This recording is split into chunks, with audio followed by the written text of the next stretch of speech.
Life is beautiful, you are beautiful. Life is beautiful, we are beautiful too. Welcome back to the Daniel Carcillo Journey. We have Jesse Gould, who is the founder of the 501c3, the Heroic Hearts Project. And he helps connect veterans with entheogenic plant healing and ayahuasca therapy.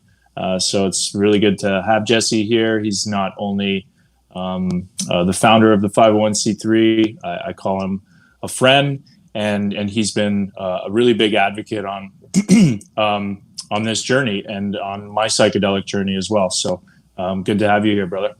Always good to see you, Daniel. Always good to talk to you. Yeah, man. How you keeping in these times? I know you're in New York City, right? Yeah, it's good. I feel like if you're not on the front lines, then it's just minor inconveniences that you can put up with. It's no big deal. Definitely my heart goes out to the people on the front lines and the people that are working hard to minimize the risk for others. Especially here in New York, there's sort of this eerie tension of all these businesses that are just not operating, and I can't imagine being in that situation. So, I consider myself fortunate that I'm in, we don't have to worry about rent and we're comfortable here. Yeah, that's good, man. And what do you, this past weekend was Memorial Day.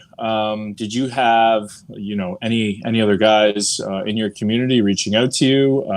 Are the messages more frequent with the isolation and some of these statewide movement bans, or how's your community dealing with, with this isolation? And I know for myself, it's early on, it was a little bit difficult. So. Yeah, for sure. It's actually been a little bit less outreach, which actually worries me more, because often isolation and people not reaching out is a worse sign than people reaching out. And I don't want to guess the situation of veterans, but oftentimes, especially for those of us that have struggled or are struggling with mental issues, oftentimes going out, seeing people, being able to hang out is enough of a break to get you through to the next day. And so when you have perfectly healthy people having issues, being locked in their house or apartment, imagine, people that are actually like struggling on a severe level. So just really trying to keep my ear to the ground and be as sensitive as possible. We've done a few sort of information sessions with various groups, including in Canada with a group of veterans in Vancouver. And then I've done some like personal outreach. I'll have a friend saying this person's struggling, and just encourage other people to do the same. So, hopefully we get back operational. We obviously have to pause right now because a lot of what we do is in South America and involves getting groups together. But yeah, I mean, it's tough for a lot of people. The silver lining I do see is that at least mental health does seem to be a topic of discussion now, more so than it was in the past. Yeah, it's definitely at the forefront of everybody's mind. And this month is Mental Health Awareness Month, and more people are talking, and appreciative of you and your organization, because it's not, one day of the year, 1 month of the year, 1 week. It's 365 for you. And can you tell people a little bit more about your journey in the military, and then how you founded the Heroic Hearts Project? Of course, and it's the same with you. I appreciate all the work you've done, and especially spreading awareness with head trauma and now psychedelics as well. So my background, I was an Army Ranger in the U.S. Military for a number of years, which included some combat deployments to Afghanistan. When I got out, I started really experiencing just some mental issues, notably depression, anxiety, just general unhappiness with life. I tried to ignore it as best as I can, just had a lot of distraction, self-medicated with alcohol, the whole lot. But as life slowed down, especially in comparison to the military lifestyle, the dark cloud, the demons became even more present, and it was just very hard to ignore. And I just found myself in a situation where, it was more bad days than good. And nothing I could do would shake that. I tried all sorts of healthy life mechanisms and basic stuff: eating better, exercising, journaling, even some meditation, outreach to therapists, all that kind of stuff. And though it helped, it never completely got me to the next, like a better platform. I was still kind of in that same situation. And the final straw, I guess, was I tried to reach out to the VA, the Veteran Affairs, where I was living.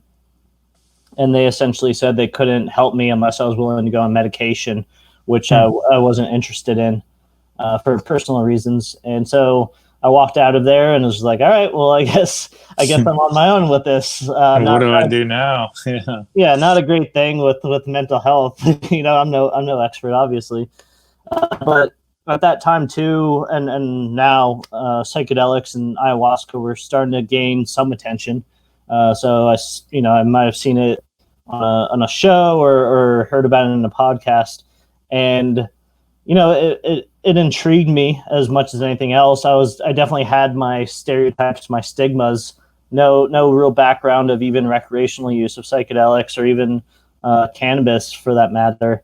But as I kind of mentioned before, things just started getting like to this point where I knew if I didn't make a major change, I'd probably have some irreversible decision or some unhealthy life choices that I couldn't turn back. And so fortunately, whatever that is in my gut, my intuition just put that like red light there. I was like, hey, you need to do something. Otherwise, you can't keep going down whatever course you're going. And so, I was like, all right, well, ayahuasca seems interesting. let's give that a shot. And with ayahuasca in particular, I think the reason why I was able to sort of let it in past the stigmas and past that wall was just because it had such a rich, cultural, historical tradition. There's something to it. It didn't appear to like just dropping acid or whatever.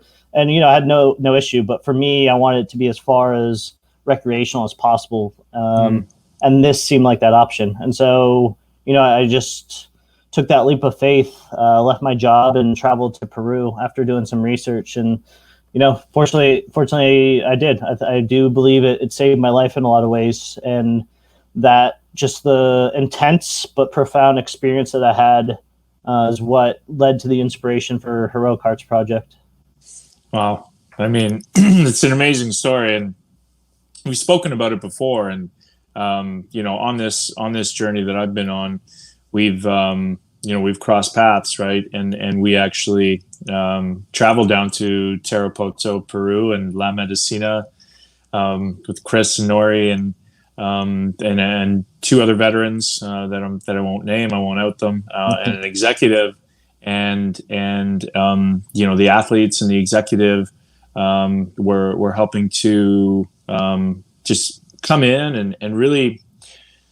I get this all the time, like on social media and stuff, like, oh, you're an athlete. Like, you can't compare your trauma to a veteran's trauma of getting shot at. And the way I always kind of segue is, well, they're both human issues. Granted, they could be from different circumstances and they're different intensities, for sure, not the same events, but still human issues that can affect people. And it was one of the most, profound things I've ever been a part of, for sure. And so when you are, vetting somebody or somebody reaches out to the foundation, what does that process look like for anybody that's listening to this? What are the factors that you're thinking about in connecting the right people to the right type of treatment and even to the right type of treatment facility? Of course. And quickly to your other point, I think that question actually came up during a conference we were both a part of. And there, especially in the veteran community, there that kind of backlash of like, how dare you compare? And, I never see you as comparing it. It's not like this is more severe. This is a whatever. Veterans are not the only ones that experience trauma. a lot of veteran trauma is very unique to them and should be considered when they're seeking treatment or who's treating them. But they're not the only ones that have that. And bringing these connections between different groups that have trauma, I think, benefits all sides. It's not keeping the specialized. Oh, you're the only one that has the right to this. And so, having you on the team speaking to it as well with veterans, and what we saw at the retreat with you and Riley there, it was a beautiful thing. Everybody there had that warrior spirit deep inside of them. And, ayahuasca is the great leveler of planes. And so it doesn't matter where you're coming from. Everybody's suffering together. And so it was. Yeah. Like, to your point, I mean, being able to have that community aspect, because it was so intense, and then waking up the next day and even, just sitting across at breakfast and talking about it, I think really helped a lot of us to like break down sort of that stigma that's almost attached to your own mind. Like, did I really see that? Did I really go through that? Oh, you did too? Okay. And then it's, okay. Right. And it was the communal aspect of it, and we've spoken about this before. It's healing alongside other people with trauma. I don't know how that's going to be replicated in a clinical setting. And when we're speaking about ayahuasca, I don't know if that ever should be, Right. I mean, at some point, part of what we're doing, we hope to preserve the ceremony and doing it as respectful as possible to indigenous traditions, and teach people what their belief system is, and have respect for the history and how they go about it. And so we always want that option to be available, because I do think that, especially for those that are willing to do it, there's nothing else like it. If there is, like what you're saying with psilocybin or something similar, the clinical thing, and it's helping people, at the end of the day, I have no issue. But as long as we maintain that tradition. Right. Yeah. And don't get me wrong. Like, I love the clinical aspect as well, as far as trying to heal as many people as we can, because some people are still going to want to go that route, right? They're still going to want to go to the clinic. It might not be accessible money-wise for a lot of people in communities, but that's still definitely a viable option that I know, and I'm sure it's going to be coming to North America soon. One of the things after I left, and I mean, that feeling that I kept, and then even talking about it now, listening to the Icaros, like some of the intros, using it as my morning meditation, I get this like little warm feeling in my solar plex, and it kind of brings everything back. One of the things that interests me is like, you think there'll ever be a microdose of ayahuasca that you can almost continue to take, and you don't necessarily need to take that extremely deep dive? Yeah, I'm sure you can. Just in what I do, so to give people sort of that perspective, Heroic Hearts Project not only provides information, but we also organize and connect veterans, particularly, and sometimes as we're speaking, athletes and executives to this medicine, ayahuasca, sometimes other psychedelics.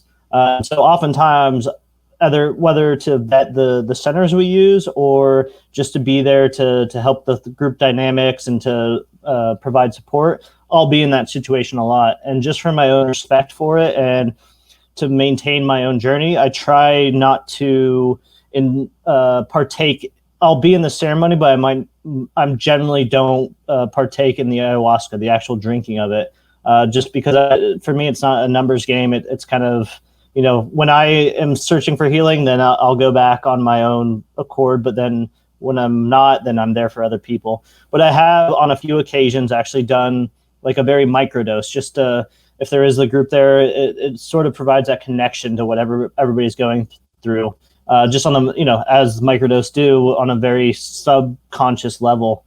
And I've actually gotten a lot out of it. You can feel it sort of stimulate your brain, and you definitely have that connection. And I've done some processing through that, so I do think at some point it's a viable option. Nice. About your own personal work, and then we'll dive in a little bit more into the foundation and everything that you're doing to raise awareness. around these entheogenic plant healing ceremonies. You've taken a few deep dives, right? And were they all under these like traditional settings? And I know that some of them were for research purposes, because I mean, one of your biggest gifts and greatest gifts, I think, is being able to connect the right people, right, to these different healing to these different healing centers. So, can you speak about your own personal use and how impactful it was for your life, and then how you go about connecting these people, the right veterans, to the right healing centers, because they offer different things, right? Right, for sure. Yeah, so first on my path, like I said, when I took that first deep dive, even though it was relatively recently, there's really wasn't the support mechanisms that you see today. It's really, even in the past 5 years, changed tremendously. And that's also what we're trying to establish, of more of a guidance. And so I kind of went in there, limited information, no integration support, limited preparation, just kind of, hey, this is what you're going to do. This is what's going to happen over the course of the week. And not having any psychedelic experience, going from 0 to 100 with ayahuasca. It was, my first few deep dives were just holding on to the railings, just trying to maintain my sanity. But I need that, coming as a ranger, coming from this military, you kind of have this perception that it needs to be tough for you to learn something. There's some truth in that. It's not always the case, but that's really what brought my respect to it. If it was just sort of this easy Club Med, massage your back and like, oh, it'll be okay, I would have walked away like, hey, I don't, this is not for me, or I don't think it's for veterans. The fact that it was difficult, and it makes sense, because, these traumas we compartmentalize, or we've had since childhood, they're going to take some prying to get out. They're going to take you being brave and facing some demons to pass through. And so my first few deep dives were really that. I ended up going back after about a year, because, like I said, there really wasn't that much support, and I had a lot of progress. And as many people do go back, because trauma is often like layers. You can unravel the top few layers, but a lot of times there's more under the surface. And so I went back, partly because I had already started the foundation. It was a vetting, and there's an opportunity for a documentary. But it actually really served me well. Some of the remaining issues I had around my own personal anxiety and insights, especially with my family, and having that connection, seeing life from their point of view, just really added to what I needed at that time, and really gave me a lot to process even to this day. So like I said, that's, when I feel like if I need to go back for myself, and I feel like that's the right time and the right situation, then I will specifically go for those reasons with intention.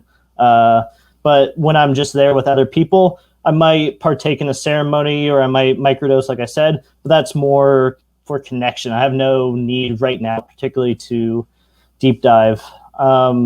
To the second point, so like with our process, we get into a lot of applications with veterans, and it will be interesting, and I know you're super interested in this, as we learn more, seeing how different psychedelics play a part in different traumas, different personalities. That's the really exciting thing about all this, because there's still very little information. And I know people are trying to do sort of the medical school of like, psilocybin is going to be used for this and this, and ayahuasca is going to be used for this. I don't believe that. I think it's more of, personal relationship with the various plants, genetics, possibly trauma related. But, I think they'll overlap.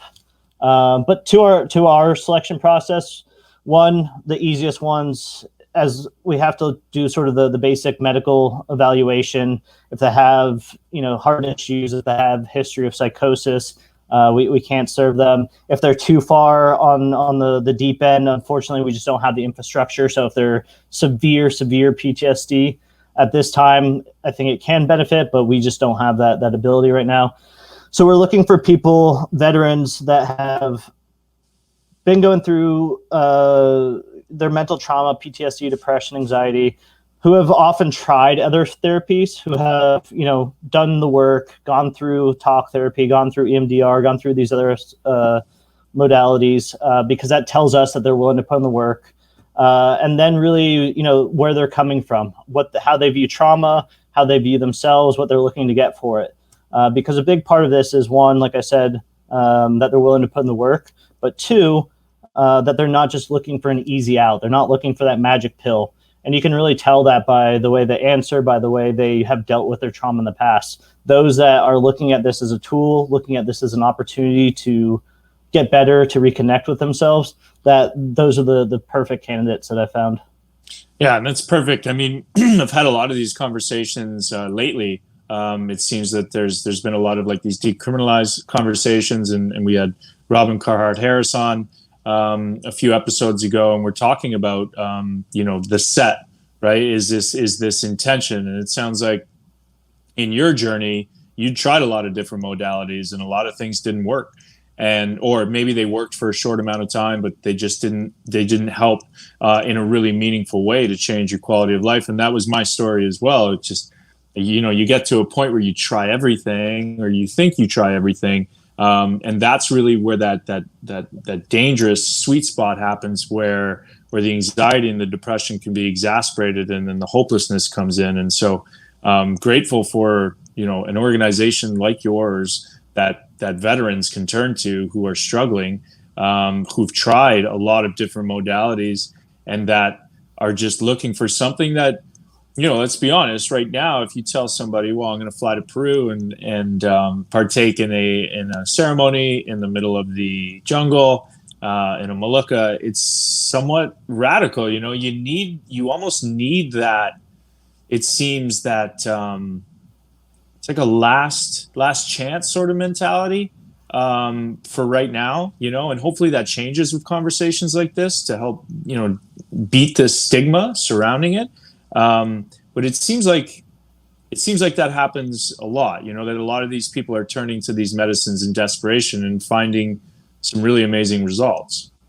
Yeah, I mean, it is unfortunate, and hopefully we do get to a point where it's not the last recourse. You know, these can easily be integrated in life and prevent people from even getting to that spot, because, you know, it is that tool that other modalities, as helpful as they are, they just can't reach the same level as a psychedelic trip in a lot of different ways, both physically and mentally. But yeah, I think that's really what has been the icebreaker, is that, you know, veterans like myself and other people, you know, athletes included, have have seen what's out there, have seen the limited effects, or it's just not right for them. And instead of giving up, they're just like, all right, well, let's try this. And the results speak for themselves. And that's the interesting thing about this movement. Obviously, there's great people, there's very passionate people that have been moving this forward, that have dedicated their lives to moving it forward. Robin is one, you know, everybody at MAPS, you know, yeah. Dennis McKenna, Rick Doblin, Dennis McKenna, you know, they all dedicated their life to this.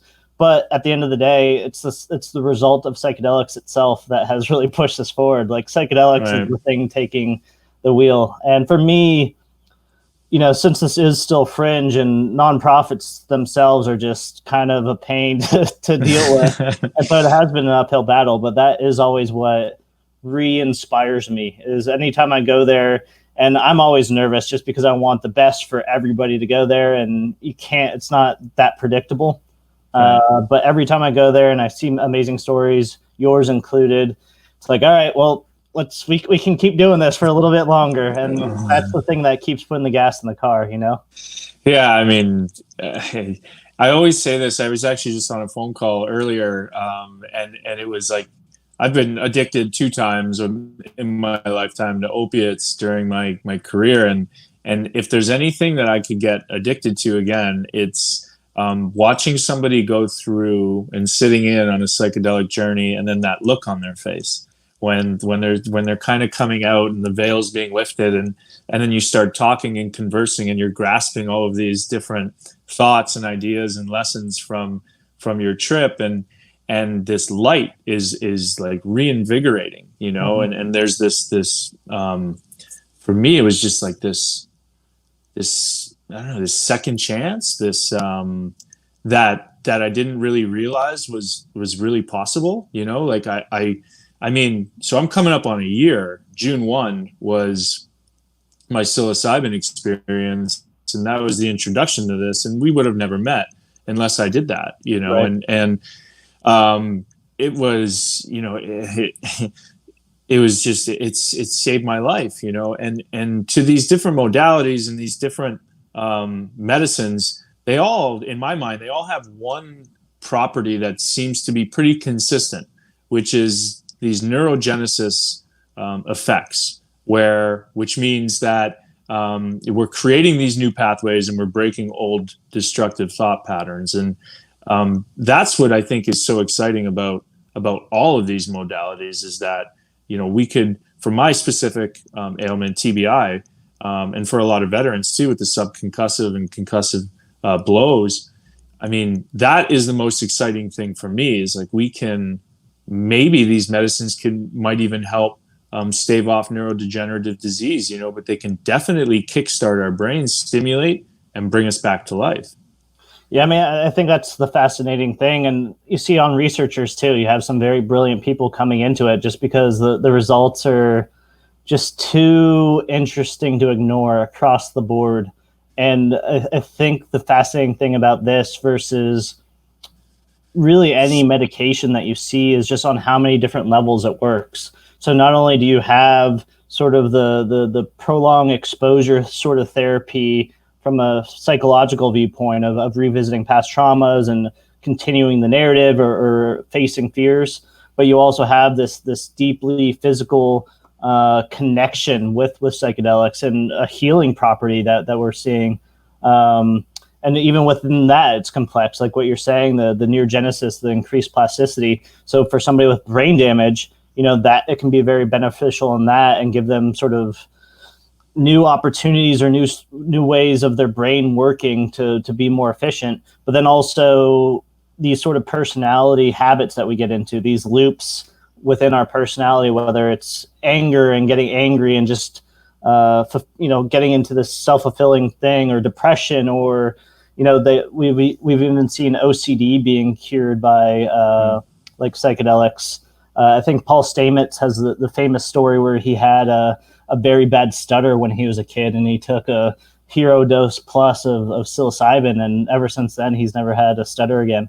And so it's like these things where, on a, I guess, probably a metaphorical level, I'm sure a scientist will describe it differently, but it's like the brain's caught on a repeat sort of function. Mm-hmm. And for reasons that we're now exploring, the psychedelics seem to reset it and allow you to either change the route or you know, restore the route that should be there.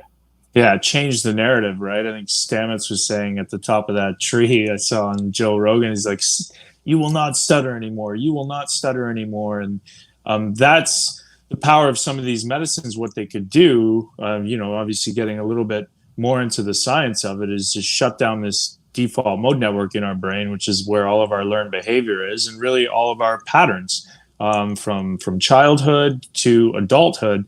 And with addiction usually stems from some sort of trauma and some sort of reaction to that trauma, whether that's daily, monthly, weekly, and not being able to snap out of that. Same with the same thing you kind of see with smoking cessation, and what these medicines allow us to do is it shuts that down, you know, for 5 or 6 hours, and then all these new pathways and brain hemispheres are communicating, and you wake up and you're like, you know, I feel a little bit different, and then you start having these thoughts, you know, it's like, wow, like, why am I enjoying playing with my kids now? You know, why do I actually want to go outside and stay outside and get more connected to nature and not just isolate and stay inside? And all of these things start happening where it's just like the total opposite narrative of what was happening before. And I mean, it really is truly life-saving, and you know, we can go on and on about the anecdotal stories, but I'm just glad that the science is leading the way through some of these really great institutions like Johns Hopkins and NYU and the Imperial College of London. Yeah, and it's interesting too on the professional level because it's really causing, especially on the psychological level, people to question, I guess, classifications or how they view mental ailments. Mm. And obviously that's an ever evolving process. But you brought up addiction. In the past, addiction was just looked at, hey, you're an addict, you have something wrong with you, or Yeah. all the chemical hooks, or But what we're discovering, it's a much more complex issue. There does, there probably is the chemical hook side, like especially with opiates, but there is a lot of people that are addicted on more of a psychological level. They're, as you're mentioning, because they're covering up trauma, or they just can't deal with life, or they're covering, for me, I was drinking a lot at a certain point in my life because I was so anxious. If I went into a bar or a crowded club, I would have to have 2 shots just so my anxiety didn't overwhelm me. Right. And, if you just are looking at it by a pure, like, oh, how much alcohol did you have? Then, I'd be addicted or probably in AA, but I don't think the AA process would have helped me because it was a completely different issue. And you're seeing the same thing with PTSD. PTSD for many is sort of viewed as this one, like, hey, you saw some crazy stuff over there and now you have this. Whereas it's a very multi-layered, complex system. It could be that trauma, but it could also be traumatic brain injury. It could also be sort of a spiritual disconnect, a lack of sense of purpose, an isolation because you're no longer with your brotherhood, all sorts of different issues. It could even stem from childhood abuse or lack of resiliency.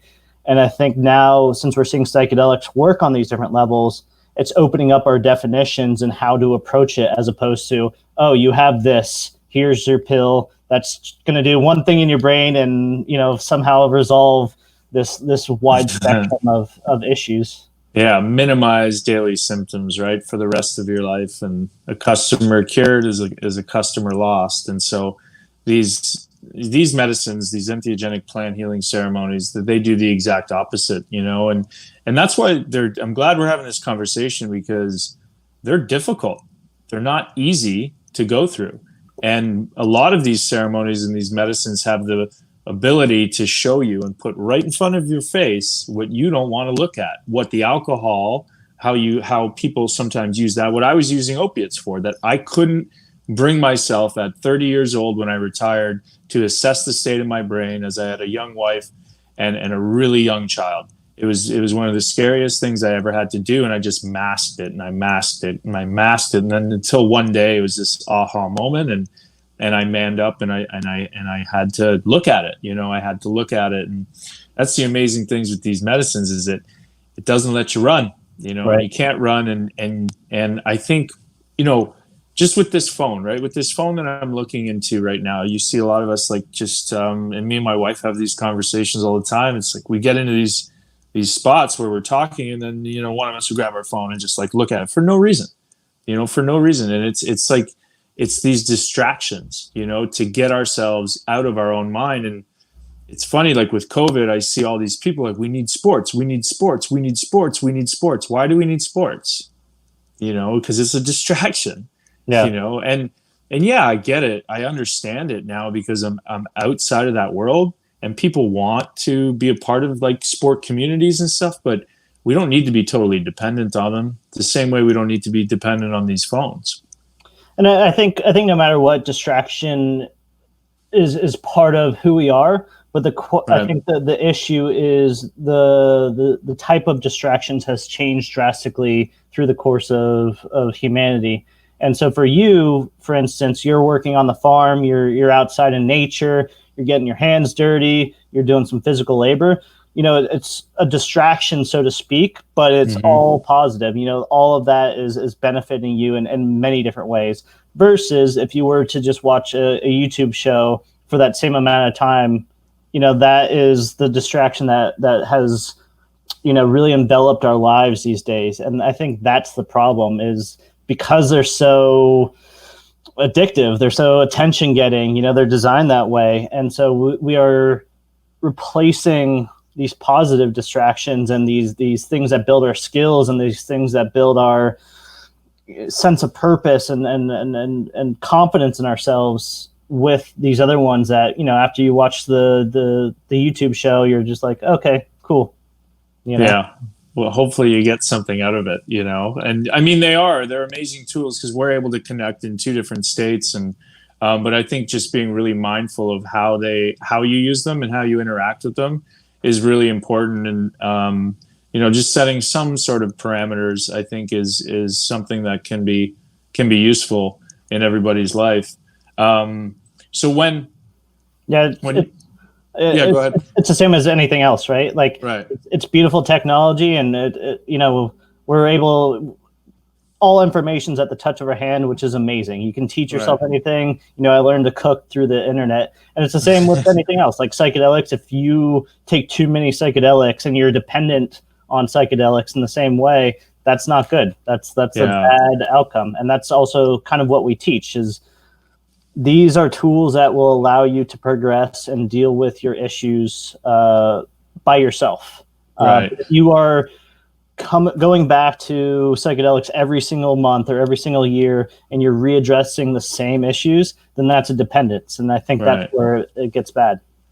Yeah, I totally agree with that, man. These are all tools, right? And any tool can be used or abused, used in your favor or really it can hurt you, you know. And so to that point, what I want to talk about is the whole process that we went through, because I was super impressed by it.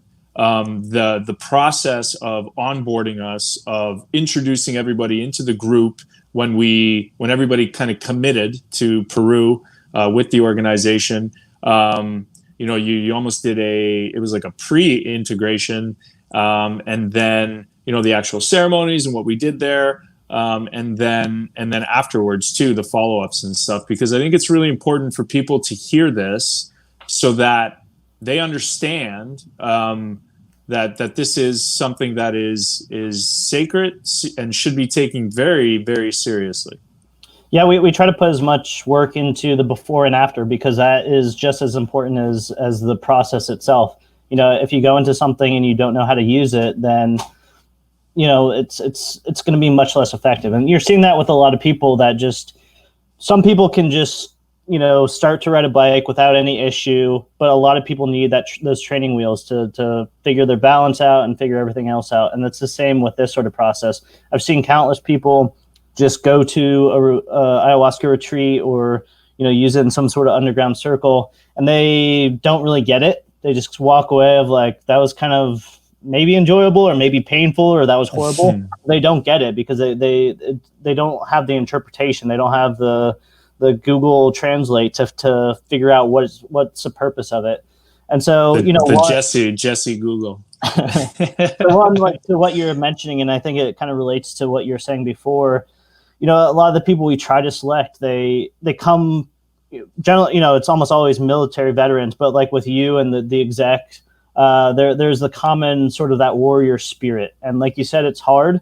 And so that is necessary because you're going to face challenges. You're going to face a lot of stuff that you don't see. So if you don't have that sort of spirit, then you might just turn away and then you're not going to get something from the process. And so that's sort of how we prepare people is, you know, if you have that, which is easier with veterans, especially special operations, go into this like that. You know, go into this as sort of a mission. You have this objective, and you know that you need to get there, and you're going to face all sorts of different obstacles, and you can always overcome them. It might take some time, and it might take a couple of ceremonies, but if you go into it like that, of viewing the most challenging psychedelic experience as just the obstacle, is just part of the training, then you're going to keep going and eventually get to the end. And then that's where it all becomes clear. The struggles become in a new sort of light, and you can have some resolution. If you just stop the moment it gets extremely hard, then, I mean, there's a chance you're going to walk away from it like maybe even more traumatized, like or you're going to just have this other baggage of like, oh, that was horrible, I don't want to go there. I've seen countless people that go into it, their first ceremony, possibly the worst thing they've ever experienced. And these are guys that have deployed to Iraq, Afghanistan, all sorts of different places. And you can see the fear of God in their eyes. But then because of that preparation, but also just their persona, they go right back in. You can tell they're frightened to take that second drink, but they go right back in the next ceremony. And because of that, it becomes harder, but eventually it becomes easier. And eventually they see the point to it all. I've always seen some sort of resolution for those that are willing to stick to it, who have that mindset going into it. Yeah, I mean, there was, after the first ceremony, it was like, oh, it's almost like, man, we got to do this again. Like, I'm so scared, because the second time it was a bit of a bigger dose, and the first one was enough. And I remember some guys saying, do I have to do it? And there was a lot of this like resistance, and some guys trying to convince themselves, no, I'm good. Like, I got enough out of that first one. And then, we all took the dive, with the exception of one person. And I mean, it was, it was so worth it. It's like facing that fear with these psychedelic medicines and these entheogenic plants and in these ceremonies. It's it'll show you your biggest fear, but then, I mean, as you move through it and get over it, you come out of it a totally changed and different person, and you really have this self-confidence that you can face anything in life. It's quite remarkable in that way. Yeah, I mean, and that's why in Peruvian tradition, especially, it has sort of the mother ayahuasca sort of name, or they say it has sort of its mother. Some people say grandmother, because it's very stern, but it's never going to be too stern to where you can't, it's going to support you in your time of need. So it might just, it might discipline you a little bit, but when you really need it, it will be there embracing you. And that's often what has to happen with a lot of people, myself included. We spend so much time with, the frontal cortex of our brain, that controlling that me part of your brain, controlling everything. And this is opening the pathways to sort of the subconscious, the emotional side, but your conscious doesn't want to let go. And so sometimes you have to get beaten down. Sometimes you have to almost surrender, or, beg for mercy. And then when you finally get to that point, for many, then, it opens up the pathway. It opens up what you're supposed to see. And, to the like what you're saying with a group, and our job, it's never to push people. There's no mandatory, like, you have to do this, but that's also part of the preparation, and us being there in support, and us working with certain centers, is because people do get afraid, and your mind plays tricks on you. And so sometimes you might not need the next ceremony, and that's perfectly fine. It's not for anybody to tell you that you need it, but it can be helpful to, one, have that support, see other people are struggling, and know that it's part of the path. But two, also have people that know what they're doing to talk to you about it, and have you sort of decipher why it is you're making this decision. And if you can get to the root of it, I think we had this experience at the retreat with Chris, because he's very intuitive, and got to that baseline of, are you doing this because you're afraid and you're finally hitting that resistance point, and so your mind's fighting back, or are you doing this because that's actually what your intuition? And one of the main parts of this whole process is connecting to your intuition, which is so hard, because your brain lies to you, your brain tells tricks to you. But when you know something, like when you know something to your gut, it's easy to tell that it's intuition. Right. But in the meantime, we get distracted. Like, is that intuition? Is that not? So it's this whole process is getting more in tune with that, understanding what your body's actually signaling to you, because that's what a lot of this is. If you're feeling sad, depressed, anxious, oftentimes it's as a result of something else. Not to dismiss other actual issues. There are obviously people with depression that's chemically based in the brain, but a lot of our day-to-day anxiety, anger, all that kind of stuff can really be figured out by how you're living your life and how you're just not paying attention to what's causing it. Right. And what we're eating. I don't think that we talk enough about, our serotonin receptors in our stomach and 80 to 90% of them, and our diet. It's really going to affect our chemical balance in our brain and how we directly feel. And to your point about Chris, man, I remember it's still being in the thinking mind when we first got there, right? It's beautiful. Peru's beautiful. The drive up was great. I walk across this bridge, and there's this little white, bald-headed English guy. And he's like, and I'm like, I remember thinking, oh man, what the hell did I just get into? I just flew all this way to, to come to Peru. And I was thinking for sure we were going to have like some type of like traditional shaman. But I mean, he was, and still to this day, I mean, he's by far the most connected person I've ever met in my life. He was able to sing those Icaros, and you felt it personally, and he felt it when you were going through these challenging times, and it almost felt as if he's singing directly to you to kind of help you through that. It was, I mean, it's truly amazing. After this call, I'm going to reach out to him. I haven't emailed him in a month or two, and I just love connecting with him. But how, like, if somebody's out there thinking about doing this, like, what's your best advice for the vetting process of a shaman? Yeah, and to the point of Chris, just for listeners who are familiar, because there does tend to be kind of a pushback if it's a Westerner, and I understand that, because there are, especially now, people that kind of do like, oh, I was in the jungle for 6 months and now I'm a shaman. You see that especially in the U.S. and Right. I think those criticisms are completely valid. But there have been a lot of people, Chris is from England, that have put in the time and have done it down the traditional path. And as a result, he has a very unique experience because he has that Western connection, but he's done it in the appropriate way. And he has over, 10 plus years of experience. And so, you can find healing in the unlikeliest of sources, like you said. Oh, man. He's amazing. Him and Nori, for sure. Yeah, so I mean that's part of what we do. I think if I remember your question of how we like find places to connect people.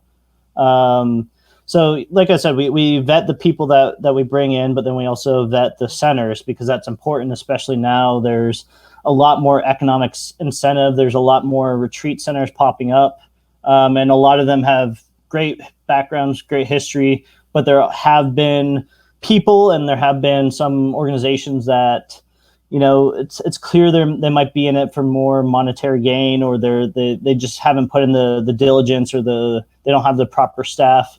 And so it can be a little bit tricky. And so I recommend anybody really do your due diligence, look into the places.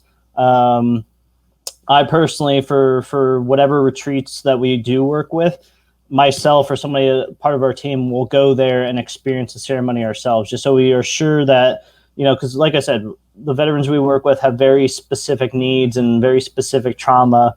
And if they're not prepared for that, then that could be horrible outcomes. But for the average person, like I said, you just really look into it, check out their website. Oftentimes the good places will have some sort of pre-application that they have to approve. They'll have some sort of medical assessment. Check out like what sort of facilitators they use. If they're doing, generally if they're going through like a traditional practices, that's better. And then also you want to ensure what sort of ceremonies they're doing. And it's not to knock certain ceremonies, but some have higher risk potential than others, and they really need to have experts to what they're doing. So for instance, ayahuasca at its core is two plants. It's the vine and the leaf. There's some people that put other substances, other barks or other plants in there, and that's fine. But there are certain plants that shamans use, or they use traditionally, that you really need to know what you're doing, and it can be very helpful and it can put you through a journey. But generally, if you're just going for it, I prefer sort of the basic 2 ingredients, because that's extremely safe for people to intake. The other one that has caused some sort of issues and controversy is tobacco ceremonies going into it. And if you ever see these news headlines that ayahuasca causes death, almost every single time it's because of the tobacco ceremony. It has nothing to do with ayahuasca itself. And the tobacco ceremony is it's like a purging ceremony where you drink tobacco beforehand. which can be very cleansing. And like I said, if the people know what they're doing, it can be a beautiful experience. But things like that can be, there's a lot of people that pretend like they know what they're doing and they don't. So for people that are going through it, try to stick to the basics. Just the basic ayahuasca will get you more than what you need. If you're planning on taking a deeper dive, the more you're in the world, the more you'll find the places to trust, the people to trust, and then just follow those pathways. Yeah, totally agree. I mean, just do your due diligence, right? And ask around and really just ask for, credible references. So what's next for Heroic Hearts Project? Congratulations is in order, because you guys just expanded to the UK under Keith. Can you tell everybody a little bit about that? Yeah, of course. So operationally, we're kind of at a stand down right now because of COVID. And we'll get right back up to it once everything settles down. But in the meantime, just trying to enhance what we're doing, build the infrastructure, and spread the message as much as possible. And fortunately, I came across a great guy named Keith. He's a UK vet. We worked with UK vets in the past, and there's just as much of a need for what we're doing there as in the US, as in Canada. And so Keith, he had the similar sort of pathway and really got a lot of healing out of ayahuasca and wanted to spread that message to UK vets.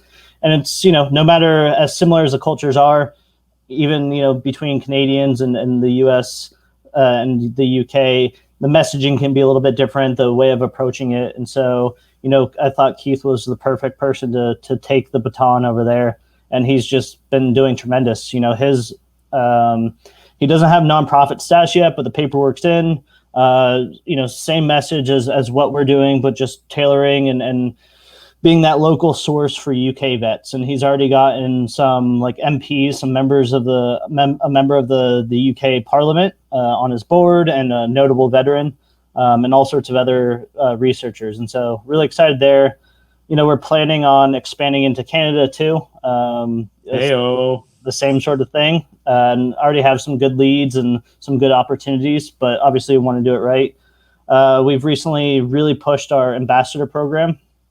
So it's kind of on a similar vein, but it's trying to empower either veterans or civilians who, may not have the financial means, but they really want to donate time or, join the fight. And so, we're trying to start these local hubs. So people, we have civilians in different localities or veterans in different localities, and just try to set them up for success, pushing this and forming networks in their own local area. And so that's, what we're trying to do, but with that.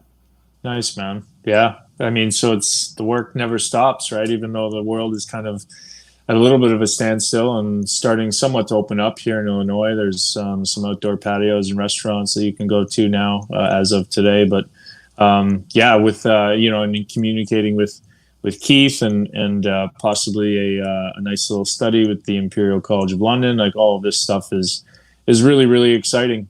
And congratulations, man! And it'd be great to have our Heroic Hearts Project sect in my home country of Canada. That would be amazing.